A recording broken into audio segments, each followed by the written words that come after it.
Hi മക്കളെ, coordination compounds എന്ന ചാപ്റ്ററിലെ വളരെ ഇമ്പോർട്ടൻ്റ് ആയിട്ടുള്ള പ്രീമിയം ലെവൽ ക്വസ്റ്റ്യൻസ് ആണ്. നാളെ പരീക്ഷയ്ക്ക് വരാൻ ഏറ്റവും കൂടുതൽ ചാൻസ് ഉള്ള ക്വസ്റ്റ്യൻസ് ആണ് നമ്മൾ ഡിസ്കസ് ചെയ്യുന്നത്. ആദ്യം തന്നെ രണ്ട് കാര്യങ്ങളൊന്ന് പറയട്ടെ. ഞാനിപ്പോൾ ഡിസ്കസ് ചെയ്യുന്ന ഈ ക്വസ്റ്റ്യൻസിൻ്റെ സെയിം നോട്ട് നിങ്ങൾക്ക് കിട്ടണമെങ്കിൽ നിങ്ങൾ CM അക്കാഡമിയുടെ ആപ്പിൽ പോയാൽ മതി. പ്ലേ സ്റ്റോറിൽ നിന്ന് CM അക്കാഡമി എന്നുള്ള ആപ്പ് ഡൗൺലോഡ് ചെയ്യുക. അതിലെ ഫ്രീ മെറ്റീരിയൽസ് എന്ന ഭാഗത്ത് നിന്ന് നിങ്ങൾക്ക് ഇതിൻ്റെ നോട്ട് ഡൗൺലോഡ് ചെയ്യാം. ആപ്പിൾ സ്റ്റോറാണ് യൂസ് ചെയ്യുന്നതെങ്കിൽ മൈ ഇൻസ്റ്റിറ്റ്യൂട്ട് എന്ന ആപ്പ് ഡൗൺലോഡ് ചെയ്യുക. അവിടെ ഈ ORG കോഡാണ് അടിച്ചു കൊടുക്കേണ്ടത്. അപ്പോൾ നിങ്ങൾക്ക് ഈ നോട്ട് അവൈലബിൾ ആകും.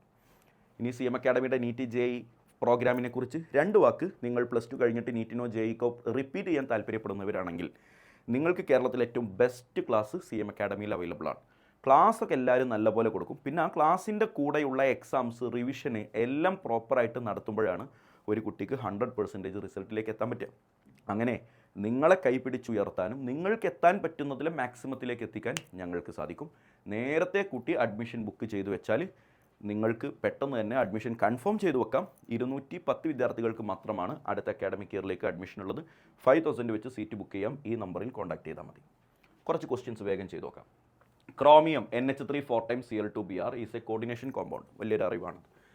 Identify the central metal atom in the above compound. ഇതിലുള്ള സെൻട്രൽ മെറ്റൽ അയോൺ ആരാടാ? ക്രോമിയം. സിമ്പിൾ അല്ലേ? ഫസ്റ്റ് കാണുന്ന ആളാണ് സെൻട്രൽ മെറ്റൽ ആറ്റം. അതിൻ്റെ കൂടെയുള്ള ആൾക്കാരെയാണ് നമ്മൾ ലിഗാൻഡ് എന്ന് പേര് പറയുക. അപ്പോൾ ഇതിലുള്ള ലിഗാൻഡ് ആരൊക്കെയാണ്? അമോണിയയും ക്ലോറിനുമാണ് ligand. Name the ligands present in it. What is this coordination number? Coordination number എന്താണെന്ന് ആദ്യം പറയാം. കോർഡിനേഷൻ നമ്പർ എന്ന് പറഞ്ഞാൽ സെൻട്രൽ മെറ്റൽ ആറ്റത്തിലേക്ക് ലിഗാൻഡുകൾ ഉണ്ടാക്കുന്ന ടോട്ടൽ നമ്പർ ഓഫ് ബോണ്ടാണ് കോർഡിനേഷൻ നമ്പർ. അപ്പോൾ അമോണിയ 4 എണ്ണം ഉണ്ട്, അപ്പോൾ അയാൾ 4 ബോണ്ട് ഉണ്ടാക്കും. ക്ലോറിൻ 2 എണ്ണം ഉണ്ട്, അവർ 2 ബോണ്ട് ഉണ്ടാക്കും. ടോട്ടൽ എത്ര ബോണ്ട് ഉണ്ട്? 6 bond. So coordination number is equal to 6. Okay അല്ലേ? Write the IUPAC name. മോനെ, ഇതൊരു കാറ്റയോണിക് കോംപ്ലക്സ് ആണ്. കാറ്റയോണിക് കോംപ്ലക്സിൻ്റെ IUPAC നെയിമിൽ അതിൻ്റെ സ്ട്രക്ചർ എങ്ങനെയാണെന്ന് ഡീറ്റെയിൽ ആയിട്ട് ഞാൻ ക്ലാസ്സിൽ പറഞ്ഞിട്ടുണ്ട്. ആദ്യം വേണ്ടത് ലിഗാൻഡുകളുടെ പേരാണ്. അമോണിയ അമീൻ എന്നാണ് ലിഗാൻഡ്. സോ ടെട്രാ അമീൻ. ഓക്കെ, ഡൈക്ലോറൈഡോ. അപ്പോൾ ലിഗാൻഡുകളായി ഇൻ ആൽഫബറ്റിക്കൽ ഓർഡറായി. ശരിയല്ലേ? എന്നിട്ട് സെൻട്രൽ മെറ്റൽ ആറ്റം പറയണം. അപ്പോൾ എന്താ സെൻട്രൽ മെറ്റൽ ആറ്റം? ക്രോമിയം. എന്നിട്ട് ബ്രാക്കറ്റിൽ അതിൻ്റെ ഓക്സിഡേഷൻ നമ്പർ പറയണം. ഓക്സിഡേഷൻ നമ്പർ എങ്ങനെയാണ് കാണുകയെന്ന് അറിയില്ലേടാ? ബാക്കിയുള്ള എല്ലാവരുടെയും ചാർജ് കൂട്ടുക. Ammonia 0, chlorine -2, bromine -1. എല്ലാ ചാർജും തമ്മിൽ കൂട്ടിയാൽ -3 കിട്ടും. അതിൻ്റെ സൈൻ മാറ്റിയാൽ +3 കിട്ടും. ആ 3 ആണ് ഇയാളുടെ ഓക്സിഡേഷൻ നമ്പർ. പുറത്തുള്ള നോൺ കോംപ്ലക്സ് പാർട്ടിൻ്റെ പേര് ബ്രോമൈഡ്. ഓക്കെ, IUPAC നെയിം കിട്ടി. IUPAC നെയിം എന്തായാലും പരീക്ഷയ്ക്ക് നാളെ കാണും. ഉറപ്പായിട്ടും ചോദിക്കുന്ന ഒരു ക്വസ്റ്റ്യനിൽ പെട്ടതാണ്. എയ്തർ IUPAC നെയിം അല്ലെങ്കിൽ ഐസോമറിസം. Write the ionization isomer of the above compound. ഒരു കോമ്പൗണ്ടിൻ്റെ അയണൈസേഷൻ ഐസോമർ ചോദിച്ചാൽ എടാ അതിൻ്റെ ഉള്ളിലും പുറത്തുള്ള അയോൺസിനെ തമ്മിൽ ഇൻ്റർചേഞ്ച് ചെയ്താൽ മതി. ഇതിൻ്റെ കോർഡിനേഷൻ സ്ഫിയറിൻ്റെ ഉള്ളിലും പുറത്തുള്ള അയോണുകളെ തമ്മിൽ ഇങ്ങോട്ട് ഇൻ്റർചേഞ്ച് ചെയ്താൽ മതി. ഇവിടെ ഒരു ക്ലോറിനും ബ്രോമിനും ഇല്ലേ, അത് ഇങ്ങോട്ട് ഇൻ്റർചേഞ്ച് ചെയ്താൽ മതി. So chromium NH3 4 times. ഇവിടെ നിന്ന് ഒരു ക്ലോറിൻ പുറത്തേക്ക് പോട്ടെ, ബ്രോമിൻ അകത്തേക്ക് വരട്ടെ. ബ്രോമിൻ. ഓക്കെ, പിന്നെ എന്തുണ്ട്? ഇവിടെ ഒരു ക്ലോറിൻ ഓൾറെഡി ഉണ്ടല്ലോ. 2 ക്ലോറിൻ ഉള്ളതിൽ ഒരു ക്ലോറിനാണ് പുറത്തേക്ക് പോയത്, ഒരു ബ്രോമിൻ അകത്തേക്ക് വന്നു. അപ്പോൾ ഒരു ക്ലോറിനും ഉണ്ട്, ഒരു ബ്രോമിനും ഉണ്ട്. പുറത്ത് ബ്രോമിൻ ഉണ്ടായിരുന്നതിന് പകരം ഇപ്പോൾ ഒരു ക്ലോറിൻ വന്നു. അങ്ങനെ അകത്തും പുറത്തുള്ള ഓരോ അയോണുകളെ തമ്മിൽ ഇൻ്റർചേഞ്ച് ചെയ്താൽ നിങ്ങൾക്ക് അവരുടെ അയോണൈസേഷൻ ഐസോമർ കിട്ടും. Na2EDTA is used in the estimation of hardness of water. അതൊരു സ്റ്റേറ്റ്മെൻ്റ് ആയിട്ട് അവർ തന്നതാണ്. ചിലപ്പോൾ ആ സാധനം തന്നെ പരീക്ഷയ്ക്ക് ചോദിക്കാറുണ്ട്. ഹാർഡ്നെസ് ഓഫ് വാട്ടറിനെ എസ്റ്റിമേറ്റ് ചെയ്യാൻ ഉപയോഗിക്കുന്നതായി Na2EDTA. ഓർത്ത് വെച്ചോ. Draw the structure of EDTA. EDTAയുടെ സ്ട്രക്ചർ വരയ്ക്കണം. ഇതാ അറിയാത്തവർ ശ്രദ്ധിച്ചോ. ഒരു N, ഒരു CH2 N. ഇതാണ് EDTA വരയ്ക്കാനുള്ള ഏറ്റവും ബേസിക് ആയിട്ടുള്ള ഒരു സ്കെലിട്ടൺ. എന്നിട്ട് ഈ Nലെ 2 വാലൻസി, ഈ Nലെ 2 വാലൻസി CH2COO- എന്നിങ്ങനെ കൊടുക്കുക. CH2COO-. ഇവിടെയും അതെ CH2COO-. ഇവിടെയും അതെ CH2COO-. ഇവനാണ് എത്തിലീൻ ഡയമീൻ ടെട്രാസെറ്റേറ്റ്. ഇത്രയും ഭാഗമാണ് എത്തിലീൻ ഡയമീൻ. അതിൻ്റെ കൂടെ ടെട്രാസെറ്റേറ്റും കൂടി ഉണ്ട്, 4 അസെറ്റേറ്റും ഉണ്ട്. Ethylene diamine ടെട്രാസെറ്റേറ്റ്.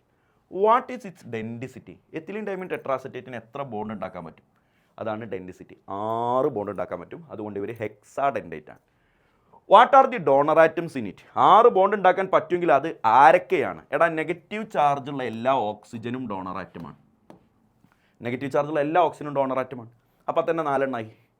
പിന്നെ 2 നൈട്രജനും ഡോണർ ആറ്റമാണ്. അങ്ങനെയാണ് ഈ 6 ഡോണർ ആറ്റംസ് ഉണ്ടായത്. Why is this it is called a chelating ligand? ഇതിനൊരു ചിലേറ്റ് ലിഗാൻഡ് എന്ന് പേര് വിളിക്കുന്നത് എന്തുകൊണ്ട്? എടാ, ഇതൊരു സെൻട്രൽ മെറ്റൽ ആറ്റത്തിലേക്ക് ഈ പറയുന്ന ആൾക്കാരൊക്കെ ഇങ്ങനെ കോർഡിനേറ്റ് ബോണ്ട് ഉണ്ടാക്കി കഴിഞ്ഞാൽ അവിടെ കിട്ടുന്ന സ്ട്രക്ചർ ഒരു റിംഗ് സ്ട്രക്ചർ ആയതുകൊണ്ട്. എടാ, ആരാണ് ചിലേറ്റ് ലിഗാൻഡ് എന്ന് പേര് പറയുക? സെൻട്രൽ മെറ്റൽ ആറ്റത്തിലേക്ക് ഒരു ലിഗാൻഡ് ബോണ്ട് ഉണ്ടാക്കി കഴിഞ്ഞാൽ അവിടെ ഒരു റിംഗ് സ്ട്രക്ചർ ഫോം ചെയ്യുമെങ്കിൽ that is called chelating ligand. അപ്പോൾ ഇവിടെ റിംഗ് സ്ട്രക്ചർ ഫോം ചെയ്യും. ഒന്നിലധികം ബോണ്ട് ഉണ്ടാക്കുന്ന ആര് വന്നാലും ചിലേറ്റിംഗ് ലിഗാൻഡാണ്. ഒന്നിലധികം ബോണ്ട്, 2 ബോണ്ട് ഉണ്ടാക്കിയാലും 3 ബോണ്ട് ഉണ്ടാക്കിയാലൊക്കെ ചിലേറ്റിംഗ് ലിഗാൻഡാണ്. അപ്പോൾ പിന്നെ 6 ബോണ്ട് ഉണ്ടാക്കി എന്തായാലും ചിലേറ്റിംഗ് ലിഗാൻഡാണ്. എന്തുകൊണ്ടാണെന്നാ പേര് പറയാം? ഇത് സെൻട്രൽ മെറ്റൽ ആറ്റവുമായിട്ട് ബോണ്ട് ഉണ്ടാക്കുമ്പോൾ അവിടെ ഒരു റിംഗ് ഫോർമേഷൻ നടക്കുന്നത് കൊണ്ട് എന്നാണ് അതിനുള്ള ഉത്തരം. NO2- and ONO- constitute ambidentate ligand. Give another set of ambidentate ligand. ഏതെങ്കിലും ഒരു ആംബിഡൻറ്റേറ്റ് ലിഗാൻഡുമായി ബന്ധപ്പെട്ട എന്തെങ്കിലും ഒരു ക്വസ്റ്റ്യൻ വരും. ഒരു സെറ്റ് ഇവിടെ കിട്ടി, വേറൊരു സെറ്റാണ് CN-ഉം NC-ഉം, വേറൊരു സെറ്റാണ് SCN-ഉം NCS-ഉം. ഈ 3 സെറ്റേ പഠിക്കാനുള്ളൂ. 3 പഠിച്ചു വെച്ചോ, എങ്ങനെയെങ്കിലുമൊക്കെ ക്വസ്റ്റ്യൻ വരും. Consider the coordination compound CONH3 5 times SO4Br. ഒരു കോർഡിനേഷൻ കോമ്പൗണ്ട് അടക്കട്ടെ. Write the IUPAC name. ഇതും കാറ്റോണിക് ആയതുകൊണ്ട് നമുക്ക് ആദ്യം തന്നെ ഓക്സിഡേഷൻ നമ്പർ കണ്ടെത്താം. അമോണിയ 0, SO4-2, ബ്രോമിൻ -1, തമ്മിൽ കൂട്ടിയാൽ -3, സൈൻ മാറ്റിയാൽ കൊബാൾട്ട് +3. ഇനി പേരിടണം. 5 അമോണിയയും സൾഫോയും ഉണ്ട്. അപ്പോൾ അടാ, ആരാദ്യം പറയാ? പെൻറ്റാ അമീൻ. 5 അമോണിയ. പിന്നെ സൾഫോ, SO4 ഉള്ളത് കൊണ്ട് സൾഫോ. കൊബാൾട്ട്, ഓക്കെ, കൊബാൾട്ട്, ബ്രാക്കറ്റിൽ ഓക്സിഡേഷൻ നമ്പർ 3. പിന്നെ നോൺ കോംപ്ലക്സ് പാർട്ട് ലാസ്റ്റ് പറയണം, bromide. Same type of question നേരത്തെ നമ്മൾ ചെയ്തതാണ്. പെൻറ്റാമിൻ സൾഫോ അല്ലെങ്കിൽ സൾഫൈഡോ എന്നും പേര് പറയും. What are the primary and secondary valencies of the central metal atom? എടാ, വെർണേഴ്സ് തിയറി നിങ്ങൾ കേട്ടിട്ടുണ്ടാവും. വെർണേഴ്സ് തിയറി പ്രകാരം ഒരു കോമ്പൗണ്ടിന് 2 ടൈപ്പ് വാലൻസി ഉണ്ട്, പ്രൈമറി ഉണ്ട്, സെക്കൻഡറി ഉണ്ട്. ചിലപ്പോൾ അങ്ങനെ ചോദിക്കുക, പ്രൈമറി സെക്കൻഡറി തമ്മിലുള്ള ഡിഫറൻസ് വയ്ക്കും. പ്രൈമറി വാലൻസി അയോണൈസബിൾ ആണ്. Primary valency equal to oxidation number ആണ്. പ്രൈമറി വാലൻസി ഡയറക്ഷണലാണ്. നോൺ ഡയറക്ഷണലാണ്. നോൺ ഡയറക്ഷണലാണ്. Primary valency satisfied by ions ആണ്. അയോണാണ് പ്രൈമറി വാലൻസി ഉണ്ടാക്കുക. ഇതാണ് പ്രൈമറി വാലൻസിയുടെ 4 പോയിന്റ് ഓർത്ത് വെക്ക്. കറസ്പോണ്ടിങ് ഓപ്പോസിറ്റ് പോയിന്റ് പറഞ്ഞാൽ മതി. സെക്കൻഡറി വാലൻസി അയണൈസബിൾ ആണെങ്കിൽ ഇയാൾ നോൺ അയണൈസബിൾ ആണ്. ഇത് ഈക്വൽ ടു ഓക്സിഡേഷൻ നമ്പർ ആണെങ്കിൽ ഇത് ഈക്വൽ ടു കോർഡിനേഷൻ നമ്പർ ആണ്. ഇത് നോൺ ഡയറക്ഷണൽ ആണെങ്കിൽ ഇയാൾ ഡയറക്ഷണലാണ്. ഇത് സാറ്റിസ്ഫൈഡ് ബൈ അയോൺസ് ആണെങ്കിൽ ഇത് സാറ്റിസ്ഫൈഡ് ബൈ ലിഗാൻസ് ആണ്. ഇത് ഞാനിവിടെ പറഞ്ഞത് പരീക്ഷയ്ക്ക് ചിലപ്പോൾ ചോദിക്കുക ഇതായിരിക്കും എന്നതുകൊണ്ടാണ്. ഇവിടുത്തെ ചോദ്യത്തിന് ഇതിൻ്റെ ഒന്നും ആവശ്യമില്ല. പ്രൈമറി ആൻഡ് സെക്കൻഡറി വാലൻസി എത്ര എന്ന് കണ്ടാൽ മതി. അപ്പോൾ primary valency equal to oxidation number ആണ്. ഓക്സിഡേഷൻ നമ്പർ 3 ആണെന്ന് നമ്മൾ കണ്ടല്ലോ. സോ പ്രൈമറി വാലൻസിയുടെ എണ്ണം 3 ആണ്. Secondary valency equal to coordination number ആണ്. ടോട്ടൽ എത്ര ലിഗാൻഡ് ഉണ്ട് നോക്കിയാൽ മതി. അമോണിയ 5 ഉണ്ട്, അപ്പോൾ 5 ബോണ്ടായി. SO4 ഒന്നേ ഉള്ളൂ. SO4 മൊത്തത്തിലാണ് ഒരാൾ, അപ്പോൾ ടോട്ടൽ 6 ആളായി. So secondary valency equal to 6 ആണ്. ടോട്ടൽ എത്ര ബോണ്ട് ഉണ്ട്? 6 bond. Cobalt NH3 6 times 3+ is a diamagnetic complex. Cobalt F6 3- is a paramagnetic complex. ഇത് വാലൻസ് ബോണ്ട് തിയറി വെച്ച് എക്സ്പ്ലെയിൻ ചെയ്യണം. സിമ്പിളാണ്. എടാ, രണ്ടിൻ്റെയും കോർഡിനേഷൻ ഓക്സിഡേഷൻ നമ്പർ നിങ്ങൾ എടുത്തു നോക്കിയാൽ കൊബാൾട്ട് 3+ എന്നാണ് കിട്ടുക. കൊബാൾട്ട് 3+ അറ്റോമിക് നമ്പർ 27 ആണ്. സോ കൊബാൾട്ട് 3+ൽ 3Dയിൽ 6 ഇലക്ട്രോണുകൾ ഉണ്ടാവും. അതെത്ര ഇലക്ട്രോണാണ് കാണാൻ എളുപ്പമുണ്ട്, ഞാൻ പഠിപ്പിച്ചിട്ടുണ്ട്. 2ഉം 7ഉം കൂട്ടുക, അപ്പോൾ 9. അതിൽ നിന്ന് ഈ 3 അങ്ങോട്ട് കുറക്കുക, ബാക്കി 6. അപ്പോൾ 3Dയിൽ ഇനി 6 ഇലക്ട്രോൺ കൊടുക്കണം. എങ്ങനെ കൊടുക്കണം എന്നുള്ളിടത്താണ് ചർച്ച. എടാ, NH3 ഒരു സ്ട്രോങ് ലിഗാൻഡ് അല്ലേ? അപ്പോൾ സ്ട്രോങ് ലിഗാൻഡ് വരുമ്പോൾ അതാദ്യമേ പെയർ ചെയ്ത് കൊടുക്കണം. 1 2 3 4 5 6. സ്ട്രോങ് ലിഗാൻഡ് വരുമ്പോൾ പെയർ ചെയ്ത് കൊടുക്കണം. അപ്പോൾ ഇവിടെ അൺപെയ്ഡ് ഇലക്ട്രോൺ ഉണ്ടോ? ഇല്ല. അപ്പോൾ ഇവൻ ആരാ? ഡയാമാഗ്നറ്റിക്. കറക്റ്റാ. എന്നാൽ ഫ്ലൂറിൻ എന്ന് പറയുന്നത് ഒരു വീക്ക് ലിഗാൻഡാണ്. വീക്ക് ലിഗാൻഡ് ആകുമ്പോൾ നീ ആരെയും പേടിക്കാനൊന്നുമില്ല. നമ്മൾ പഠിച്ച പഴയ മെത്തേഡ് പ്രകാരം 1 2 3 4 5 6 ഇങ്ങനെ കൊടുക്കുക. അപ്പോൾ അവിടെ 4 അൺപെയ്ഡ് ഇലക്ട്രോൺ ഉണ്ട്. So this is paramagnetic. അപ്പോൾ സ്ട്രോങ് ലിഗാൻഡ് ആണെങ്കിൽ പെയർ ചെയ്ത് കൊടുക്കുക, വീക്ക് ലിഗാൻഡ് ആണെങ്കിൽ പെയർ ഇല്ലാതെ കൊടുക്കുക. അങ്ങനെ അവർ പാരയാണോ ഡയാണോ എന്ന് കാണാൻ പറ്റും. On the basis of valence bond theory account for the diamagnetic behaviour. ഇതേ സാധനം നിക്കലിൻ്റെ ഓക്സിഡേഷൻ നമ്പർ ഇവിടുന്ന് കണ്ടെത്തിയാൽ 2+ എന്നാണ് കിട്ടുക. 28 ആണ് നിക്കലിൻ്റെ അറ്റോമിക് നമ്പർ. അപ്പോൾ 3Dയിൽ 8 ഇലക്ട്രോൺ അല്ലടാ വരിക. 2 8 10 2 പോയാൽ 8. മോനെ, സയനൈഡ് വളരെ സ്ട്രോങ് ആയിട്ടുള്ളൊരു ലിഗാൻഡാണ്. സ്ട്രോങ് ലിഗാൻഡ് ആകുമ്പോൾ 3Dയിലെ 8 ഇലക്ട്രോണുകൾ എങ്ങനെ വരണം? പെയർ ചെയ്തിട്ട് വരണം. 1 2 3 4 5 6 7 8. അപ്പോൾ അവിടെ ആരില്ല മോനെ? അവിടെ അൺപെയ്ഡ് ഇലക്ട്രോൺ ഇല്ല. അതുകൊണ്ട് അയാൾ എന്ത് മാഗ്നറ്റിക് ആണ്? പറ, ഡയാമാഗ്നറ്റിക് ആണ്. ഓക്കെ അല്ലേ? How do d orbital split in octahedral crystal field? എടാ ഒക്ടാഹീഡ്രലാണെങ്കിലും ടെട്രാഹീഡ്രലാണെങ്കിലും ഉള്ളത് ഇതാ draw the diagram which indicates the splitting of the orbital tetrahedral. ഒക്ടാഹീഡ്രലും ടെട്രാഹീഡ്രലും ശരിക്കും ശ്രദ്ധിച്ചു പഠിച്ചോ. ഞാൻ ആദ്യം വരയ്ക്കാൻ പോണ ഒക്ടാഹീഡ്രലാണ്. ഒക്ടാഹീഡ്രൽ മാത്രം ആദ്യം പഠിക്ക്. ആദ്യം 5 ഡി ഓർബിറ്റൽസിന് താഴെ ഇങ്ങനെ വരയ്ക്കുക. എന്നിട്ട് എന്താ എഴുതാ അറിയോ? Absence of ligand. ലിഗാൻഡ് ഒന്നും ഇല്ല എങ്കിൽ ഈ 5 ഡി ഓർബിറ്റൽ ഇങ്ങനെ ആയിരിക്കും ഉണ്ടാവുക. പ്രസൻസ് ഓഫ് ലിഗാൻഡ് ഇവരുടെ എനർജി കുറച്ചൊന്ന് ഇൻക്രീസ് ചെയ്തിട്ട് ഇവിടെ എത്തും. ഇതതിൻ്റെ ഒരു ആവറേജ് എനർജിയാണ്. ഇതിൻ്റെ ആവറേജ് എനർജിയെ നമ്മൾ വിളിക്കുന്ന പേര് ഡെൽറ്റ ഒ എന്നാണ്. ഇനി ഈ ഡെൽറ്റ ഒ ആവറേജ് ആണെന്ന് ഞാൻ പറഞ്ഞു. ആക്ച്വലി ഇത് രണ്ടായിട്ട് സ്പ്ലിറ്റ് ചെയ്തിട്ടാണ് ഉണ്ടാവുക. ഒക്ടാഹീഡ്രലാണെങ്കിൽ താഴെ 3 എണ്ണം ഉണ്ടാകും, മുകളിൽ 2 എണ്ണം ഉണ്ടാകും. ഈ ഗ്യാപ്പ് കൂടി പഠിച്ചു കഴിഞ്ഞാൽ ചിത്രം ഫുള്ളായി. This is -2/5 delta O. This is +3/5 delta O. ഇതെങ്ങനെയാണ് കാണുകയെന്നറിയോ? താഴത്തേക്കാണെങ്കിൽ മൈനസ്, ഡിനോമിനേറ്ററിൽ എപ്പോഴും 5, 2/5 3/5. പിന്നെ ഈ വാല്യൂ ന്യൂമറേറ്റർ വാല്യൂ എങ്ങനെയാണ് കാണുക? മുകളിലേക്ക് പോയ ബോക്സിൻ്റെ എണ്ണം താഴെ വരും. അപ്പോൾ മുകളിലേക്ക് പോയ ബോക്സിൻ്റെ എണ്ണം 2, അതാണ് ഈ താഴത്തെ 2. താഴത്തേക്ക് പോയ ബോക്സിൻ്റെ എണ്ണം 3, അതാണ് ഇവിടുത്തെ ന്യൂമറേറ്റർ. കളി മനസ്സിലായില്ലേ? ഇങ്ങനെയാണ് ഒക്ടാഹീഡ്രൽ കോംപ്ലക്സ് ഉണ്ടാവുക. ഈ 2 എണ്ണം ഇങ്ങനെ തിരിഞ്ഞു വന്നാലാണ് ടെട്രാഹീഡ്രൽ കോംപ്ലക്സ് ഉണ്ടാവുക. അപ്പോൾ ടെട്രാഹീഡ്രൽ കോംപ്ലക്സ് ആണെങ്കിൽ ഉള്ള വ്യത്യാസം മാത്രം ഞാൻ ഇവിടെ കാണിക്കുകയാണെ. താഴെ 5 എണ്ണം ഇവിടെയൊക്കെ വരച്ചിട്ട് ഇതാ ഇവിടെ 2 എണ്ണം ആയിരിക്കും, ഇവിടെ 3 എണ്ണം ആയിരിക്കും. അതാണ് വ്യത്യാസം. And this average energy is delta t. Delta o ആയതപ്പോൾ ഒക്ടാഹീഡ്രൽ ഡെൽറ്റ ടി. അപ്പോൾ ഈ ഗ്യാപ്പ് എത്ര ആയിരിക്കൂടാ? -3/5 ഡെൽറ്റ ടി. ക്ലിയർ അല്ലേ? നേരത്തെ പറഞ്ഞ അതേ ലോജിക്കിൽ ഈ ഗ്യാപ്പ് എത്ര ആയിരിക്കും? +2/5 ഡെൽറ്റ ടി. ഡെൽറ്റ ഒയും ഡെൽറ്റ ടിയും തമ്മിൽ വളരെ പ്രസിദ്ധമായൊരു റിലേഷൻ ഉണ്ട്, ക്വസ്റ്റ്യനിൽ വരുന്നുണ്ട്. What are the postulates of Werner's theory? ഞാൻ നേരത്തെ അത് ഫുൾ എക്സ്പ്ലെയിൻ ചെയ്തു. അയണൈസബിൾ, നോൺ അയണൈസബിൾ പരിപാടി. ഈ കോമ്പൗണ്ടുകളുടെ IUPAC നെയിം എഴുതണം. എടാ ഇത് കാറ്റയോണിക് ആണ്, അത് ആദ്യം എഴുതാം. കാറ്റയോണിക് ആകുമ്പോൾ ലിഗാൻഡ് വെച്ചാൽ തുടങ്ങാം. ഹെക്സ അമീൻ, cobalt 3 chloride. ശരിയല്ലേടാ?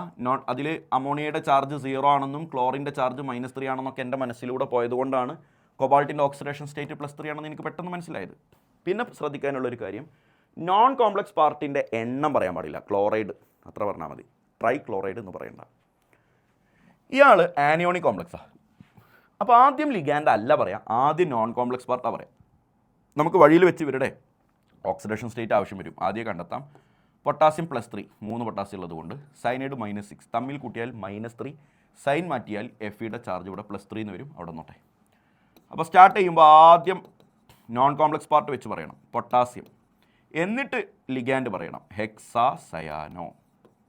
Okay, central metal ആറ്റത്തിൻ്റെ കൂടെ ഏറ്റ് ചേർക്കണം. എപ്പോൾ? അയാൾ ആനയോണിക് ആണെങ്കിൽ. ഇത് ആനയോണിക് ആണല്ലോ. അപ്പോൾ Fe കൂടെ ഏറ്റ് ചേർക്കുമ്പോൾ ഫെറേറ്റ് എന്നാണ് പറയുക എന്നത് ലോകപ്രസിദ്ധമാണ്. ബ്രാക്കറ്റിൽ ഓക്സിഡേഷൻ സ്റ്റേറ്റ് 3. കുഞ്ഞെ, write any 2 limitations of valence bond theory.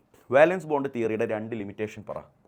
അത് പരീക്ഷയ്ക്ക് സ്ഥിരം കാണുന്ന ക്വസ്റ്റ്യനാണ്. ഒന്ന്, it consists of a number of assumptions. ഇതിലൊരുപാട് ഊഹാപോഹങ്ങളുണ്ട്. It cannot explain colour of compound. It cannot distinguish between strong and weak ligand. എപ്പോഴും ഓർത്ത് വെക്കേണ്ട ഒരു 3 ഞാൻ പഠിപ്പിച്ചെന്നാണ്. എടാ, it contain a number of assumptions. ഒരുപാട് ഊഹങ്ങളുണ്ട്. It cannot explain colour of compound. It cannot distinguish between strong and weak ligand. Delta ടിയും ഡെൽറ്റ ഒയും തമ്മിലുള്ള ബന്ധം ഞാൻ നേരത്തെ പറഞ്ഞില്ലേടാ. Delta t = 4/9 delta o. മറക്കരുത്, ഡെൽറ്റ ടി = 4/9 ഡെൽറ്റ ഒ. പരീക്ഷയ്ക്ക് ചോദിക്കാറുണ്ട്, അത് ഇമ്പോർട്ടൻ്റ് ആണ്. Metal present in chlorophyll. ക്ലോറോഫിലുള്ള മെറ്റൽ ഏതാ? മഗ്നീഷ്യം. കൂട്ടത്തിൽ തന്നെ പറയട്ടെ, ഹീമോഗ്ലോബിനിൽ Fe ആണ്, വൈറ്റമിൻ B12 കൊബാൾട്ടാണ്. ആപ്ലിക്കേഷൻസിൽ വളരെ ഇമ്പോർട്ടൻ്റ് ആയ കുറച്ച് പോയിന്റുകളുണ്ട്. അതുപോലെ വിൽക്കിൻസൺ കാറ്റലിസ്റ്റ് ആരാണ്? വിൽക്കിൻസൺ കാറ്റലിസ്റ്റ് ആരാണ്? RH PPH3 3 Cl. ഇതിലേതെങ്കിലുമൊക്കെ ചോദിക്കും. ട്യൂമർ ട്രീറ്റ്മെൻറ്റിൽ യൂസ് ചെയ്യുന്നത് ആരാണ്? ട്യൂമർ ട്രീറ്റ്മെൻറ്റ് അഥവാ ക്യാൻസർ ട്രീറ്റ്മെൻറ്റിൽ യൂസ് ചെയ്യുന്നത് സിസ്പ്ലാറ്റിൻ. സിസ്പ്ലാറ്റിനാണ്. പിന്നെ വാട്ടർ ട്രീറ്റ്മെൻറ്റിൽ എസ്റ്റിമേഷൻ ഓഫ് ഹാർഡ്നെസ് ഓഫ് വാട്ടറിൽ ADTA യൂസ് ചെയ്യും. അത് ഞാൻ നേരത്തെ നിങ്ങൾക്ക് പറഞ്ഞു തന്നതാണ്. സ്പെക്ട്രോകെമിക്കൽ സീരീസ് എന്താണ്? അറേഞ്ച്മെൻറ്റ് ഓഫ് ലിഗാൻസ്, മറക്കരുത്, arrangement of ligands in the increasing order of ligand field strength. ഒരിക്കലും മറക്കാൻ പാടില്ലാത്ത ഡയലോഗാണ്. സ്പെക്ട്രോകെമിക്കൽ സീരീസ് എന്താണ്? Arrangement of ligands in the increasing order of ligand field strength. ഇതാണ് അതിൻ്റെ ഡെഫിനിഷൻ. ഇനി അത് ഒരു മാർക്ക്, ഇപ്പോൾ 2 മാർക്കിലാണെങ്കിൽ 1 മാർക്ക് നിങ്ങൾക്ക് കിട്ടി. ഇനി അതിൻ്റെ ഒരു സീരീസിൻ്റെ ഒരു ജസ്റ്റ് തുടക്കം അവസാനം എഴുതി കഴിഞ്ഞാൽ ഫുൾ മാർക്ക് കിട്ടും. I minus BR minus SCN minus CL minus S2 minus F minus, എന്നിട്ട് ഇങ്ങനെ കുത്തിടുക. ഓക്കെ, എന്നിട്ട് അവസാനത്തിൽ NH3 പിന്നെ എത്തിലീൻ ഡയമീൻ CN മൈനസ് ഒരു CO, ഇതാ ഇവിടെയും കൂടി കഴിഞ്ഞാൽ പരിപാടി തീർന്നു. ഇവരെ നിങ്ങൾക്കറിയാം, ഇവരൊക്കെ സ്ട്രോങ് ലിഗാൻഡുകളാണ്. അപ്പോൾ ലാസ്റ്റിൽ കുറച്ച് സ്ട്രോങ് ലിഗാൻഡ് ഉണ്ടെന്ന് ഓർക്കുക. ആദ്യത്തിലുള്ള ആൾക്കാരെ ഓർക്കാൻ ഞാനൊരു കോഡ് പഠിപ്പിക്കാറുണ്ട്. ഇബ്രാഹിമും സച്ചിനും ക്ലോസ് ഫ്രണ്ട്സ് ആയിരുന്നു. എങ്ങനെയാടാ? ഇബ്രാഹിമും സച്ചിനും ക്ലോസ് ഫ്രണ്ട്സ് ആയിരുന്നു. അപ്പോൾ ഇബ്രാഹിമും സച്ചിനും ക്ലോസ് ഫ്രണ്ട്സ് ആയിരുന്നു എന്ന് 100 വട്ടം പറഞ്ഞിട്ട് കാര്യമില്ല. എന്താണ് സ്പെക്ട്രോകെമിക്കൽ സീരീസ് എന്നുള്ള ഡെഫിനിഷൻ ആദ്യം എഴുതൽ മസ്റ്റാണ്. Arrangement of ligands in the increasing order of ligand field strength. What are the 4 types of structural isomerism shown by coordination compound? 4 മാർക്കിന് പരീക്ഷയ്ക്ക് ചോദിക്കുന്ന ക്വസ്റ്റ്യൻ ആണ്. അല്ലെങ്കിൽ ഇതിലേതെങ്കിലും 1-2 മാർക്കിന് ചോദിക്കും. 4 ടൈപ്പ് ഐസോമർ ഏതാണ്? 1 അയോണൈസേഷൻ ഐസോമറിസം. 2 ലിങ്കേജ് ഐസോമറിസം, പഠിക്കണേ മോനെ, ഇത് മസ്റ്റാണ്. 3 hydrate isomerism or solvate isomerism. 4 coordination isomerism. ഇനി ഇതിൽ ഓരോന്നും എന്താണ് എന്ന് പ്രത്യേകം പറയണം. അതിന് ഞാനൊരു ട്രിക്ക് പറഞ്ഞുതരാം. എല്ലാത്തിലും എഴുതാനുള്ള ഡയലോഗ് ഇതാണ്: same chemical formula but dash is different. ഇതാണ് എല്ലാത്തിലും എഴുതേണ്ടത്. Same chemical formula but dash is different. ആ ഡാഷ് എന്താണെന്നുള്ളത് ഓരോന്നിൽ ഞാൻ പറഞ്ഞുതരാം. അപ്പോൾ അയോണൈസേഷൻ ഐസോമർ ആണെങ്കിൽ ഞാൻ ഡാഷ് ആണ് കേട്ടോ ഞാൻ ഈ പറയണേ. Ions on ionisation. അപ്പോൾ അയണൈസേഷൻ ഐസോമറിസം എന്ന് പറഞ്ഞിട്ടാണ് ക്വസ്റ്റ്യൻ വരുന്നതെങ്കിൽ, അല്ലെങ്കിൽ 4 മാർക്കിന് തന്നെ ചോദിച്ചാൽ അയണൈസേഷൻ ഐസോമറിസം എന്താണെന്ന് ഇങ്ങനെ എഴുതുക: same chemical formula but ions on ionisation are different. അപ്പോൾ അതിന് എക്സാമ്പിൾ എങ്ങനെയാണ്? ഞാൻ നേരത്തെ നിങ്ങൾക്ക് പഠിപ്പിച്ചു തന്നു. MnH2O 5 ടൈംസ് Cl പുറത്തൊരു Br ഉണ്ടെന്ന് വിചാരിക്കും. അയണൈസേഷൻ ഐസോമർ കാണാൻ അകത്തും പുറത്തുള്ള അയോൺസിനെ ഇൻ്റർചേഞ്ച് ചെയ്താൽ മതി. MnH2O 5 ടൈംസ് Br പുറത്ത് Cl. ഇനി ലിങ്കേജ് ഐസോമറിസം ആണെങ്കിൽ donor atom of ambidentate ligand എന്നാണ് പഠിക്കേണ്ടത്. ഇതെന്താണ്? ഇത് ഡാഷൻ. അപ്പോൾ എങ്ങനെയാ പറയാം? Same chemical formula but donor atom of ambidentate ligand is different. ഈ ഭാഗം മാത്രം നിങ്ങൾ മാറ്റി പഠിച്ചാൽ മതി. അപ്പോൾ അതിലെന്തായാലും ഒരു ആംബിഡെൻറ്റേറ്റ് ലിഗാൻഡ് മസ്റ്റ് അല്ലേ മോനെ? MnH2O 5 ടൈംസ് Cn ആണ് എന്ന് വെറുതെ വിചാരിച്ചോ. ഇതിലിപ്പോൾ ആരാ ആംബിഡെൻറ്റേറ്റ് ലിഗാൻഡ്? Cn. പുറത്തേതൊരു കോമ്പൗണ്ട് വേറെ ഒരു Cl2 Cl കൂടി ഉണ്ടെന്ന് വിചാരിച്ചു. അപ്പോൾ ഈ സയനൈഡ് ആംബിഡെൻറ്റേറ്റ് ലിഗാൻഡാണ്. അത് തിരിഞ്ഞു വന്നാൽ എങ്ങനെ ഉണ്ടാവുക എന്ന് ഞാൻ പഠിപ്പിച്ചു തന്നിട്ടുണ്ട്. NC. അപ്പോൾ MnH2O 5 ടൈംസ് NC പുറത്ത് Cl2. ഇത് മാത്രമേ ചേഞ്ച് ഉണ്ടാവുള്ളൂ. അപ്പോൾ താഴെ പറയുന്നതിൽ ആർക്കാ ലിങ്കേജ് ഐസോമറിസം കാണിക്കാൻ പറ്റുമെന്ന് ക്വസ്റ്റ്യൻ വന്നാൽ താഴെ പറയുന്നതിൽ എവിടെയാണ് ആംബിഡെൻറ്റേറ്റ് ലിഗാൻഡ് ഉള്ളത് എന്ന് നോക്കിയാൽ മതി എന്ന്. മനസ്സിലായില്ലേ? ഹൈഡ്രേറ്റ് ഐസോമറിസത്തിൽ ഡാഷ് എന്താണെന്നറിയോ? Number of water of hydration. Okay, ഞാൻ കാണിച്ചുതരാം. MnH2O 4 times Cl2. ഇവിടെ ഒരു Cl ഉണ്ട്. Dot 2H2O. എടാ, ഈ ഡോട്ട് ഇട്ട് എഴുതുന്ന H2Oയുടെ പേരാണ് വാട്ടർ ഓഫ് ഹൈഡ്രേഷൻ. അതിവിടെ എത്ര ഉണ്ട്? 2 എണ്ണം. ഇനി അതിൻ്റെ ഐസോമർ കിട്ടാൻ നിങ്ങൾ എന്ത് ചെയ്താൽ മതി എന്നറിയോ? ഇവിടുത്തെ ഒരു H2Oയെ ഉള്ളിലേക്ക് കയറ്റുക, ഇവിടെ നിന്ന് ഒരു ക്ലോറിനെ പുറത്തേക്ക് ഇറക്കുക. അപ്പോൾ സിമ്പിളാണ്. MnH2O എങ്ങനെ ഉണ്ടാവുക? MnH2O 4 ടൈംസ് എന്നുള്ളത് 5 ടൈംസ് ആവും. ഇവിടെ 2 ക്ലോറിൻ ഉണ്ടായിരുന്നു, ഇപ്പോൾ 1 ക്ലോറിനായി. പുറത്തുള്ള ക്ലോറിൻ്റെ എണ്ണം 2 എണ്ണമായി.